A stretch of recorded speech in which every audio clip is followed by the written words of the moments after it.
Next question over here. Hi, Elon. My name is Tracy, and I'm not here for any reason related to my career or to my area of study. I'm actually here as a very cool and only slightly overbearing mother to my 10-year-old daughter, Harper, and a sister to my 14-year-old brother, Ben, who are both in the audience today, and who think of you the way that I guess I thought of Madonna at the same age. Well, So, Hey, that gives you some wardrobe that's some options. high right praise there. there. Thank you. in the spirit of that, I wanted to get your advice Should see me for dance. two kids who are Really. very interested in space and engineering and entrepreneurism. Thank you. I'm sorry. Space, engineering, and entrepreneurialism. What's your advice for them? What's your advice? Yeah, well, there's a lot of technical problems to solve. So I guess we sort of, start studying kind of engineering and physics and biosciences and that kind of thing would be the way to go. Yeah. There are going to be a lot of problems to solve to make a city work on Mars. We were thinking of just as sort of a semi-joke, putting a job description on our website for urban planner in brackets Mars. There's going to be just a tremendous amount of problems to solve. There's just a lot of building and problem solving. So those are like the right, skills to work on if someone's interested in going beyond Earth or space in general.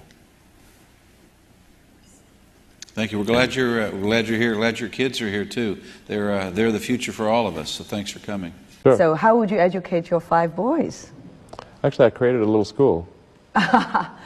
Yeah. What kind of school? Could you describe to us? Sure. It's small. It's only got 14 kids now, and it'll have 20 kids in September. It's called Ad Astra, which means to the stars. That's maybe a bit different from most other schools, is that there aren't any grades. There's no like not grade 1, grade 2, grade 3 type of thing. And making all the children go in the same grade at the same time, like an assembly line. I know. Because some people love English or languages, some people love math, some people love music, and they have different abilities at different times. It makes more sense to cater the education to match their aptitudes and abilities. So I think that's one principle. Another is that it's important to teach problem solving, or teach to the problem, not to the tools. So this would be like, let's say you're trying to teach people about how engines work, or you could start by a more traditional approach would be to say, well, we're going to teach you all about screwdrivers and wrenches, and you're going to have a course on screwdrivers, a course on wrenches, and all these things. And this is a very difficult way to do it. A much better way would be like, here's the engine. Now let's take it apart. How are we going to take it apart? Oh, you need a screwdriver. That's what the screwdriver is for. You need a wrench. That's what the wrench is for. And then a very important thing happens, which is that the relevance of the tools becomes apparent. So all your 5 boys are in that school? Yes. Until when? This is from I don't know. preschool So far to... it's only 1-year-old. But they like it. They like it? Yeah. And you want to keep them away from regular schools? No, I just didn't see that the regular schools, they weren't doing the things that I thought should be done. Like, those 2 principles, they weren't adhering to those principles. So I thought, well, let's see what we can do. Maybe creating a school will be better. And I actually hired a teacher from the school they were at, who also agreed with me that there was a better way to do it. Have they surprised you in a way of their innovative thinking?